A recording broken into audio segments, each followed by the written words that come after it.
Homosexuality, gays and lesbians, they've been around since the beginning of mankind, really. But it really first draws notice as communities with industrialization. So what you're doing is you're getting people from the country, they're moving into the cities, they're getting separated from their families, they have a little bit more freedom, a lot more anonymity, and they start forming their own groups. And some of those groups start becoming LGBT communities. But it doesn't really spark further out. The foundation of that comes with World War II. Going into World War II, you have a lot of people thrown into same-sex environments as soldiers or as women in factories, and LGBT people discover each other essentially for the first time in U.S. history.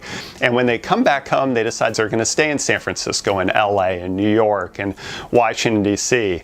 What happens, though, is that in the East, there's purges of gay and lesbian people within federal employment. So it kind of leads to a little bit of a migration out west. A gentleman named Herr realized that the LGBT community is an oppressed minority group.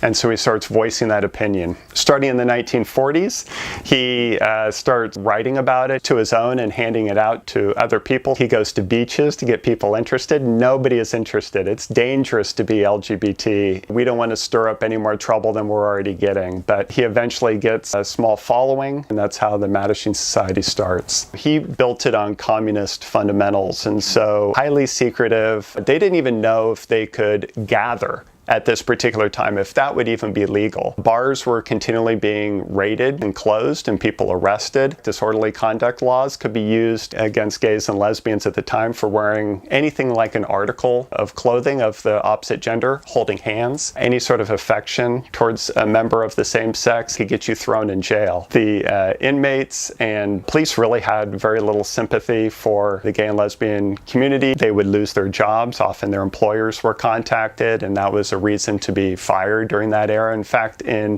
1953, Eisenhower signed a law which made it illegal to be gay in federal employment. That sort of statute was carried on through various state and local governments as well. They were also very scared about Hoover and Hoover's capabilities in surveillance. When they set up these meetings, they would set it up in a household, but they wouldn't tell the people whose household it was. They wouldn't say who was leading the meeting. They only used people's first names. They would arrive at staggered times, so it wouldn't be obvious there was a meeting at all. They would close the windows. People would leave at different times. They'd put the telephones in cabinets and lock them up because they were afraid of eavesdropping devices. And this sort of cloak of secrecy was to protect the members and to try to grow membership before authorities could come in and really shut them down. To find your way into a community and perhaps maybe even become politically active was a very difficult journey to undertake in the 1950s. There were, of course, laws across the country prohibiting same-sex couples from engaging in sexual content. It was mostly same-sex male couples who would have been arrested and thrown into jail for violating these laws.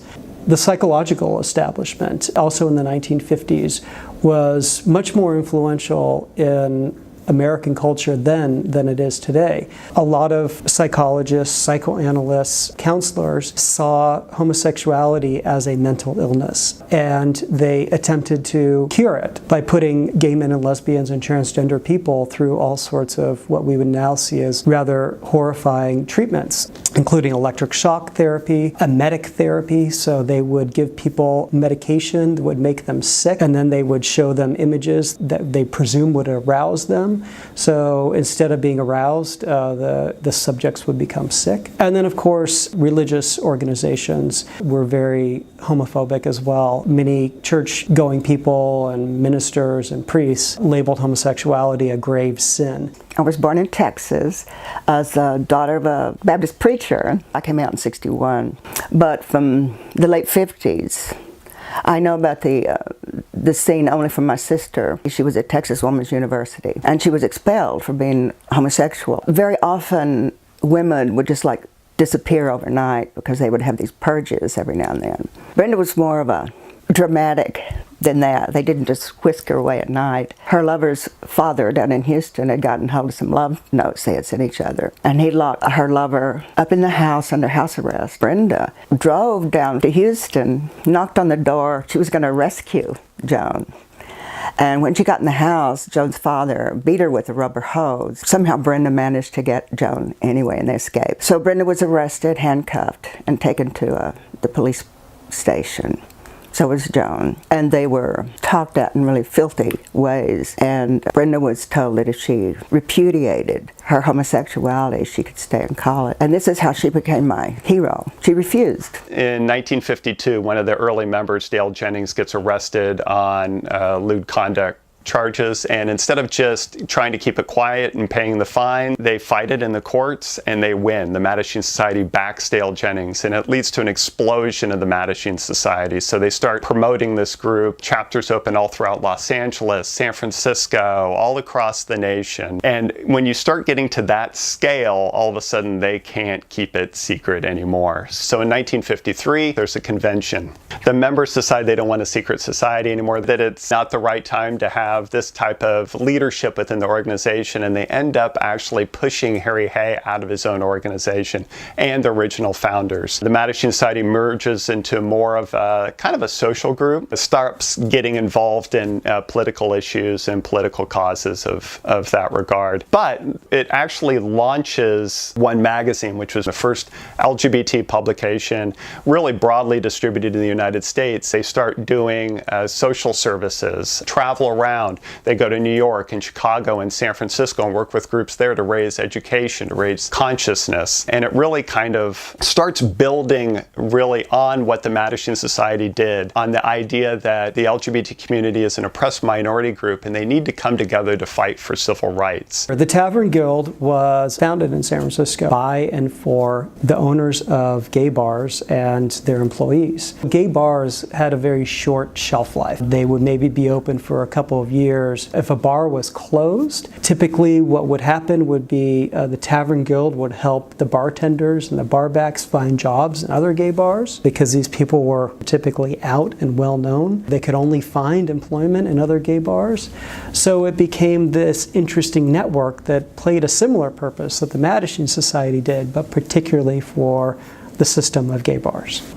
Council on Religion and Homosexual was really the first time where you had gay rights activists working together with liberal Protestant ministers. Apparently, the original idea for this came from Del Martin and Phyllis Lyon, the founders of the Daughters of Bilitis, one of the first lesbian organizations in the United States. If one of the main arguments against gay and lesbian people was that they are sinners, what happens if you get a bunch of ministers in their collars saying that these people are not sinners, they are humans in your midst, they have been persecuted, and they deserve our love and respect? All of a sudden, gay and lesbian people are no longer sinners, they are people who need your help.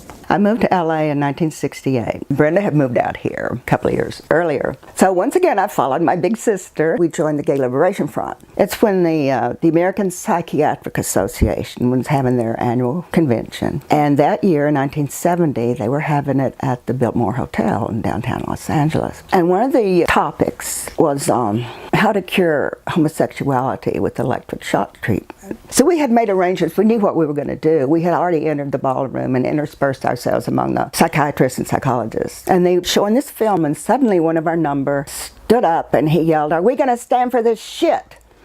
And we all stood up and said, "Hell no." So we all got out of our seats and we got up on the stage and we stopped the showing of the film. Don Hefner was very vocal. They just, that you are not going to show this film. You have caused us people to commit suicide. You're going to listen to us for a change. 3 years later, the American Psychological Convention removed homosexuality as a mental illness, which was wonderful, wonderful step. And I know that the Biltmore invasion had a lot to do with it.